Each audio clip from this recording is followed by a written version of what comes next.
मुजफ्फरनगर राज्य के एक छोटे से गांव में हरिराम नाम का एक सीधा साधा, मेहनती और ईमानदार किसान अपनी पत्नी के साथ खेत में बैठा हुआ था।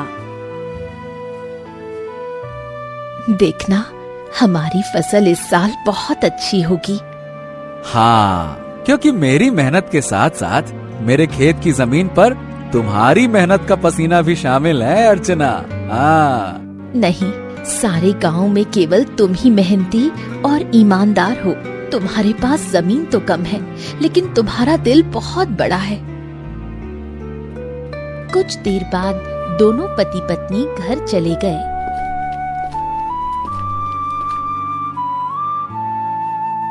मैं तुम्हें एक बात बताना तो भूल ही गई, घर में लकड़ियाँ खत्म हो गई हैं।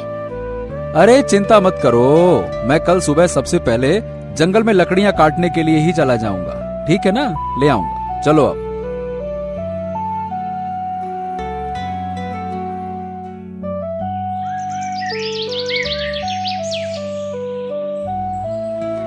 अगली सुबह हरिराम लकड़ियाँ काटने के लिए जंगल चला गया।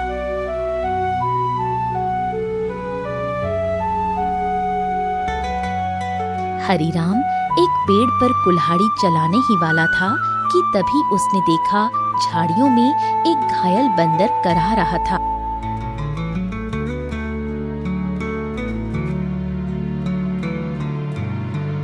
हे भगवान, बाप रे, इस बंदर को तो लगता है किसी ने बुरी तरह से घायल कर दिया है। जरूर किसी जंगली जानवर ने इसके ऊपर हमला किया होगा। बताओ भला, बेचारे का हाथ खून से भरा हुआ है। ओहो हो। हरिराम बंदर के पास बैठा था। काश तू बोल सकता तो बता सकता कि तेरी तकलीफ कहाँ है। फिलहाल तो तेरे हाथ में खून दिख रहा है, लेकिन जिस तरह से तू दर्द से तड़प रहा है ना, बाप रे, तकलीफ तो कहीं और ही है। उसी समय वहाँ एक साधु आ पहुँचा। कौन हो तुम और बंदर से क्या बातें कर रहे हो? प्रणाम साधु महाराज, मैं तो बस लकड़ियाँ काटने के लिए जंगल में आया था। इस घायल बंदर को देखा तो इसके ऊपर तरस आ गया। लगता है किसी जंगली जानवर ने हमला किया है इसके ऊपर। देखिए ना, इसके हाथ से खून बह रहा है, लेकिन जिस तरह ये दर्द से तड़प रहा है, मुझे तो लगता है कि इसे कहीं और ही तकलीफ है। बहुत कम इंसान होते हैं जिनके मन में जानवरों के प्रति इंसानियत होती है। रुको रुको रुको। ओम। इतना बोलकर साधु मंत्र पढ़ने लगा। अचानक बंदर का जख्म सही हो गया। हाँ, अब ये बंदर तुम्हें बता सकता है कि इसकी तकलीफ कहाँ है। इतना बोलकर साधु वहाँ से चला गया। बंदर उठकर खड़ा हो गया। मेरे कंधे में बहुत दर्द हो रहा था। हाँ, अब अच्छा लग रहा है। एक शेर ने मुझ पर हमला किया। मैं बचने के लिए दूसरे पेड़ में कूदा। शेर का पंजा मेरे हाथ में लगा और मेरा हाथ घायल हो गया। मैं पेड़ ही नहीं पकड़ पाया और मैं जैसे ही नीचे गिरा, बाप रे बाप, मेरे कंधे में बहुत चोट लग गई थी। अरे, तुम तो बिल्कुल मनुष्य की आवाज में बात कर रहे हो। ये कैसे संभव हुआ? जब साधु ने मंत्र पढ़ा ना, तब मुझे ऐसा लगा कि मेरे अंदर बात करने की शक्ति आ गई है। मैंने बोला और मेरी आवाज तुम तक पहुंच गई। लगता है ये चमत्कार साधु बाबा ने किया है। हाँ।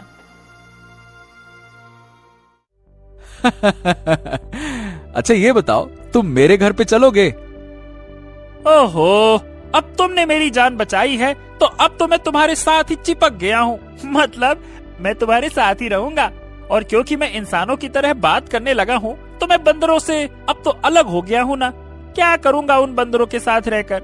अब तुमसे बातें करूँगा जी भर के। चलो, तुम मेरा कोई अलग नाम भी रख सकते हो। बताओ बताओ, मेरा क्या नाम रखोगे? बड़े मजे की बातें करते हो तुम। चलो ठीक है, मैं तुम्हें आज से गोलू कह के पुकारूंगा। क्यों, कैसा नाम है? अच्छा नाम है ना?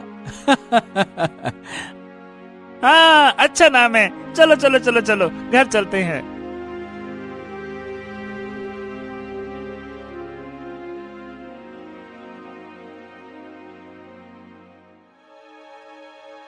अरे, ये जंगल से तुम बंदर को क्यों पकड़ लाए?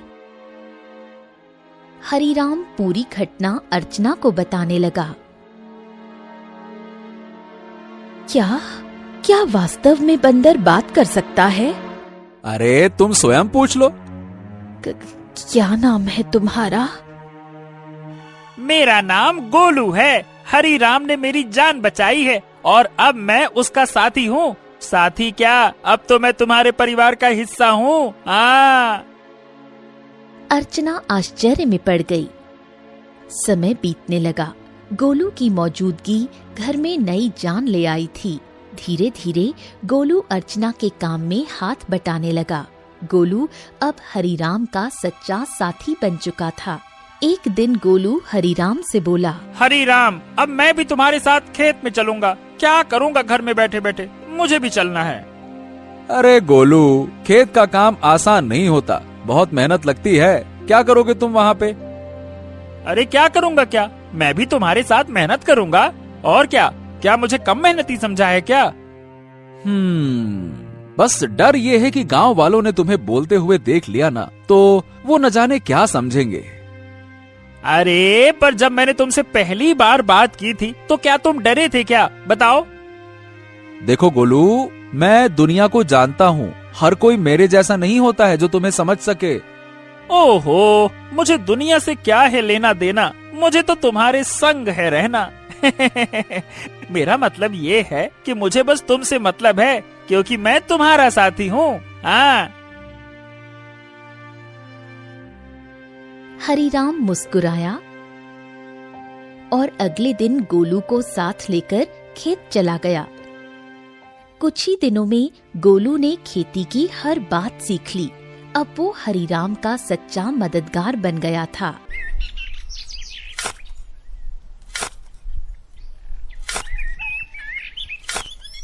हरिराम, अरे आज की मिट्टी तो बहुत भारी लग रही है।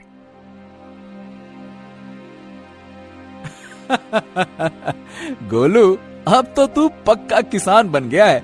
मिट्टी का भी फर्क समझने लगा है।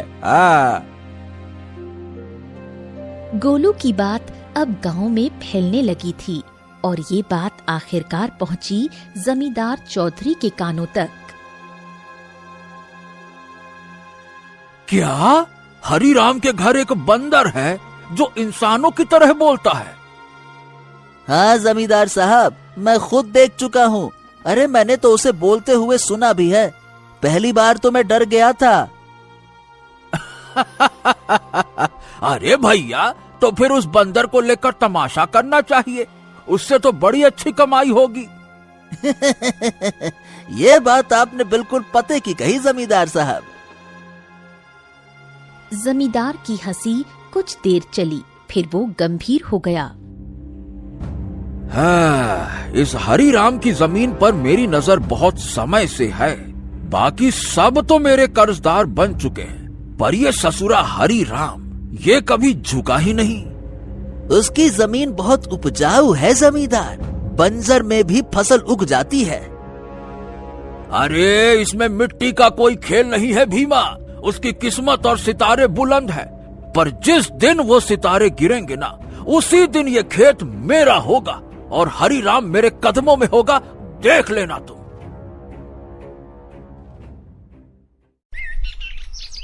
समय ऐसे ही बीतने लगा।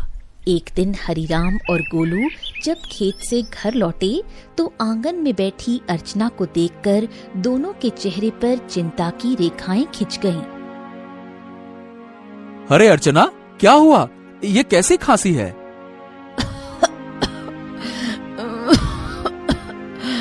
कुछ दिनों से खांसी हो रही है, अब तो दिन ब दिन और भी बढ़ती जा रही है।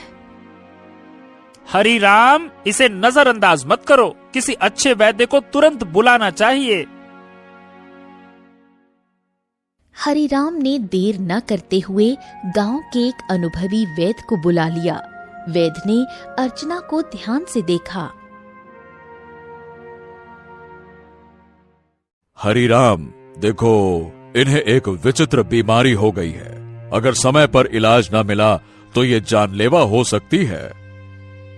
हाँ, नहीं नहीं नहीं नहीं वैद्य जी, आप तो इलाज शुरू कीजिए, मैं कोई कसर नहीं छोड़ूंगा। उस दिन से हरिराम का सारा धन अपनी पत्नी के इलाज में लगने लगा। हफ्तों बीतते गए और एक दिन ऐसा आया जब उसकी सारी जमा पूंजी खत्म हो गई। उस दिन हरिराम घर पर अकेला बैठा था।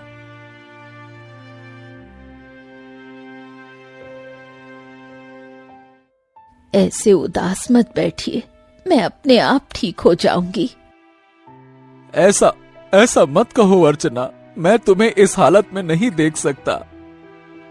तो अब क्या करोगे? जो कुछ था सब तो मेरे इलाज में लगा दिया।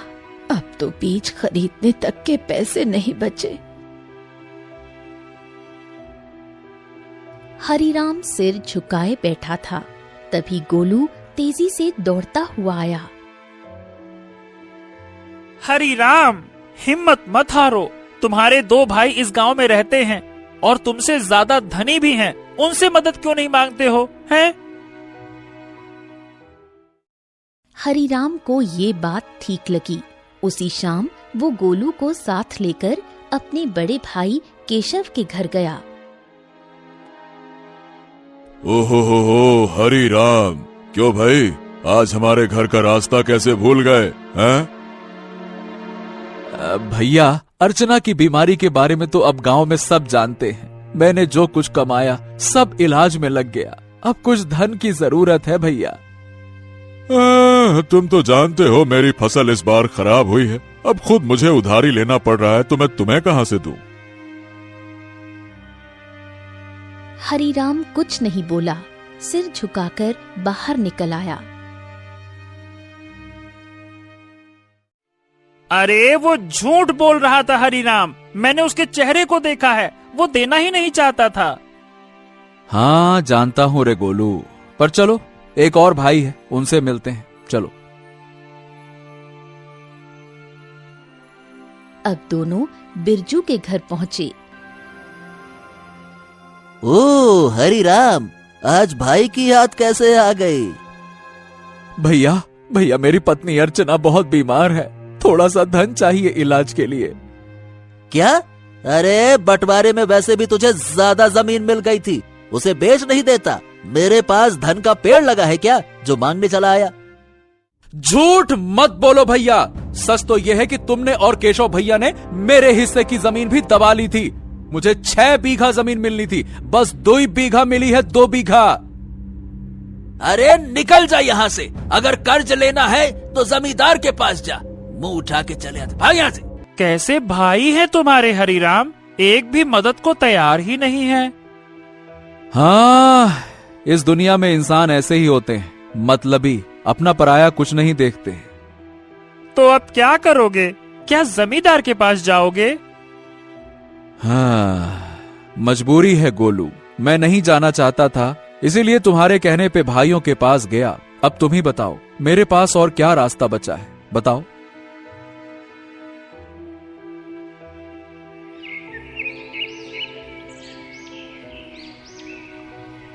अगले दिन हरिराम और गोलू जमींदार की हवेली में जा पहुंचे।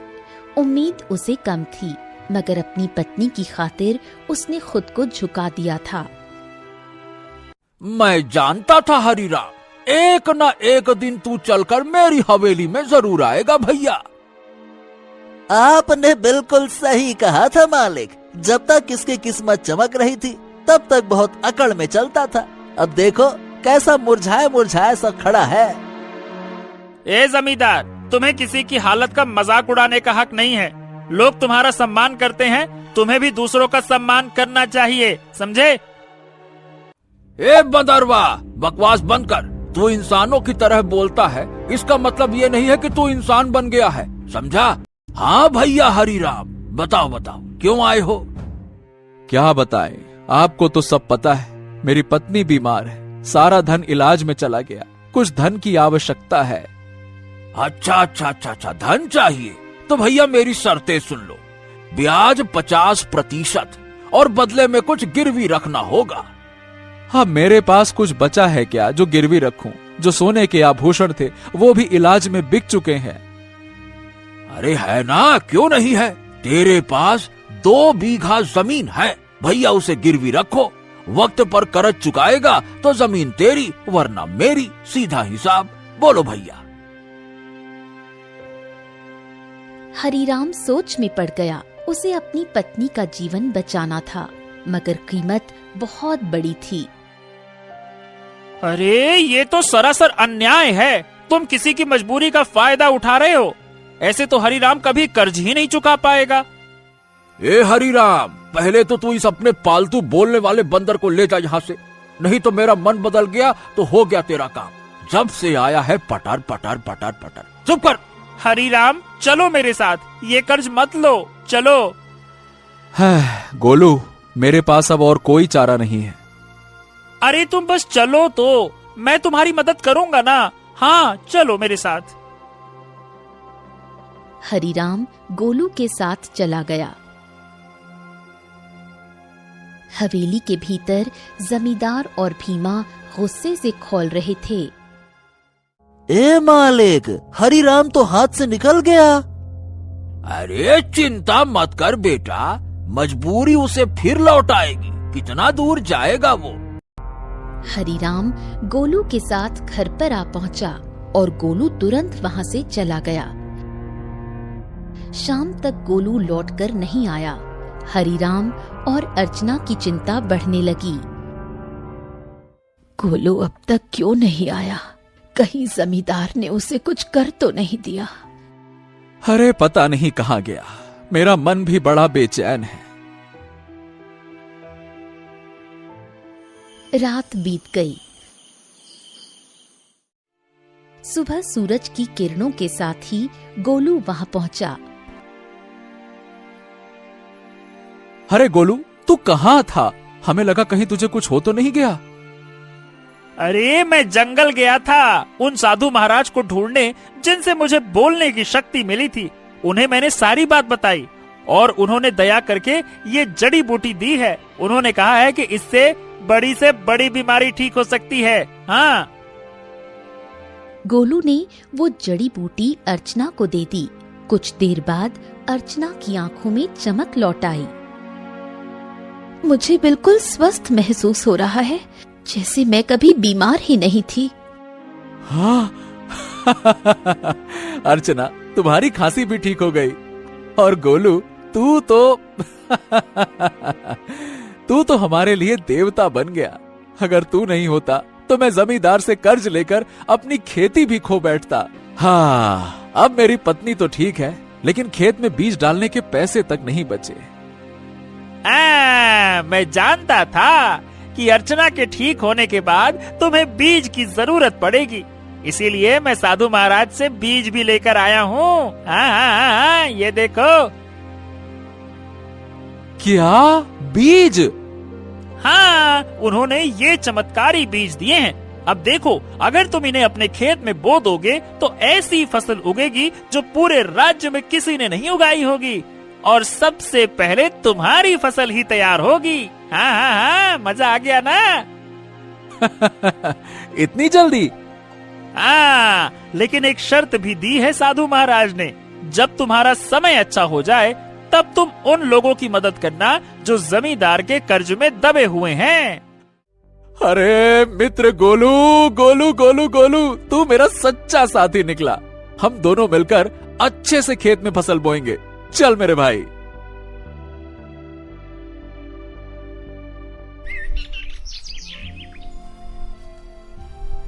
अगले ही दिन हरीराम, गोलू और अर्चना ने मिलकर खेत जोता, बीज बोया।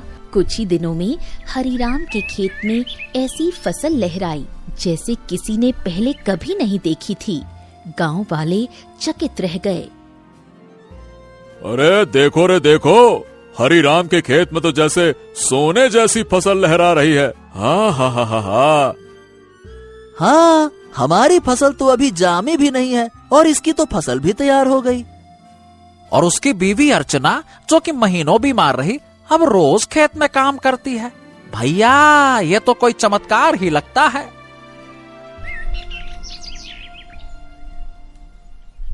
कुछ दिनों बाद हरीराम की किस्मत बदल गई। चमत्कारी फसल ने उसे गांव का सबसे सफल किसान बना दिया। बाजार में उसके नाम की चर्चा फैल गई। हरि राम जपो राम नाम, बन गया तू धनवान, जो सोचा था वो हो गया सच। हाँ, वाकई में सच तो हो गया, लेकिन अब बारी है गोलू वादा निभाने की, उन सब की मदद करने की जो जमींदार के कर्ज में डूबे हैं। हाँ बिल्कुल, चलो आज से ही शुरुआत करते हैं। अपने गांव का बिंदेसर का खेत सबसे पहले छुड़ाते हैं। चलो।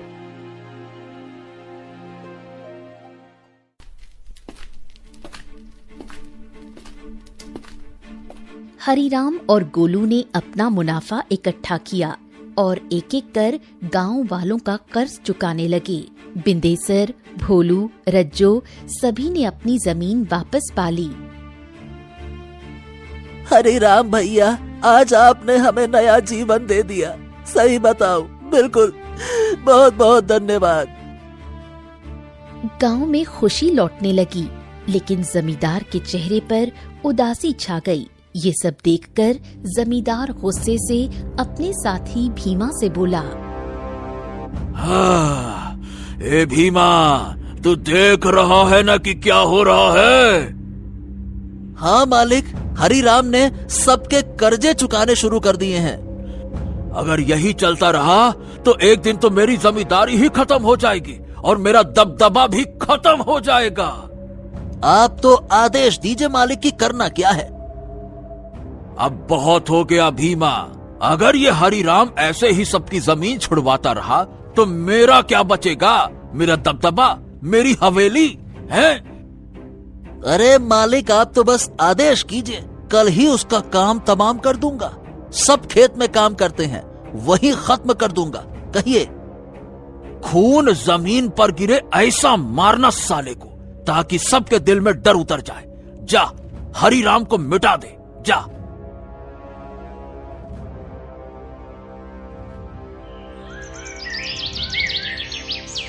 सुबह का सूरज उगा, लेकिन किसी तूफान से पहले की शांति जैसा लग रहा था। हरिराम खेत में बीजों को देख रहा था, जो अब सोने जैसे चमकते दिखते थे। गोलू देख तो, ये फसल तो जैसे गाना गा रही हो। तुम्हारे हाथ की छुअन में जादू है। हाँ बिल्कुल सही कह रहे हो मित्र, इस बार की फसल सोने की फसल जैसी उगती हुई दिख रही है। वाह वाह वाह वाह वाह वाह। इतना बोलकर अचानक गोलू एक ओर हट गया। सच तो ये था कि गोलू को किसी की आहट की भनक लग चुकी थी। तभी वहां जमींदार और भीमा आ पहुंचे। भीमा के हाथ में लंबा बर्छा था। हरिराम झुका हुआ था। अब भुगतो किसान। जैसे ही भीमा ने हरिराम की ओर बर्छा फेंका, एक छलांग, एक चीख, एक वार, लेकिन हरिराम पर नहीं, गोलू पर। गोलू! नहीं नहीं, ये क्या किया तूने? जमींदार और भीमा अविश्वास भरी नजरों से घायल गोलू को देखने लगे। भीमा जमींदार की ओर देखकर बोला, अरे ये क्या जमींदार, इस मूर्ख बंदर ने तो हरिराम के ऊपर लगने वाला वार अपने ऊपर ले लिया। हाँ तुमने सही कहा, लेकिन मैं फिर भी हरिराम को जीवित नहीं छोड़ूंगा। इतना बोलकर जमींदार गोलू की ओर देखकर क्रोधित अवस्था में बोला, अरे तू मूर्ख का मूर्ख बंदर ही रहा। अरे तू इंसानों की तरह बोल सकता था और इंसानों की तरह रहने लगा था, लेकिन तू इंसानों की तरह चतुराई नहीं सीख सका। तुझे क्या जरूरत थी अपने ऊपर वार लेने की? क्या आवश्यकता थी बलिदान देने की? मूर्ख बंदर कहीं का, तूने मेरे सारे किए कराए पर पानी फेर दिया। लेकिन तुझे क्या लगता है कि मैं हरिराम को जीवित छोड़ दूंगा? नहीं, मैं हरिराम को जीवित बिल्कुल नहीं छोड़ूंगा, क्योंकि उसकी वजह से ही मेरा गांव में दबदबा समाप्त हुआ है। तेरा ये बलिदान बेकार जाएगा रे मूर्ख बंदर, रुक जा। तभी वहां वही साधु प्रकट हो गया, जिसने गोलू को बोलने की शक्ति दी थी और जिसने गोलू को हरिराम की पत्नी को बीमारी से बचाने के लिए जड़ी बूटी और जादुई बीज दिए थे। साधु क्रोधित अवस्था में जमींदार और भीमा की तरफ देखकर बोला, जिसने निर्दोष की जान ली उसका पाप अब उससे बदला मांगेगा। जमींदार और भीमा, तुम दोनों ने बहुत बड़ा पाप किया है। तुम्हें इस संसार में खुलेआम रहने का कोई अधिकार नहीं है। तुम दोनों समाज के लिए खतरा हो। रुक जाओ। इतना बोलकर साधु की क्रोधित आंखों से रंग बिरंगी किरणें निकलकर भीमा और जमींदार के शरीर पर पड़ने लगी और अगले ही पल उनके शरीर में आग लग गई। कुछ ही देर में वो दोनों जलकर राख हो गए। गांव वाले इकट्ठा हो गए। साधु हरिराम की ओर देखकर बोला, हाँ, तुम्हारा और गोलू का साथ यहीं तक लिखा था हरिराम। लेकिन साधु महाराज, जमींदार के साथी भीमा ने मेरे ऊपर हमला किया था, लेकिन गोलू ने उसे अपने शरीर पर ले लिया। हाँ, क्योंकि वो तुम्हारा सच्चा साथी था। जाते जाते गोलू ने अपनी मित्रता का कर्ज चुका दिया। अपने साथी को कभी नहीं भूलना हरिराम।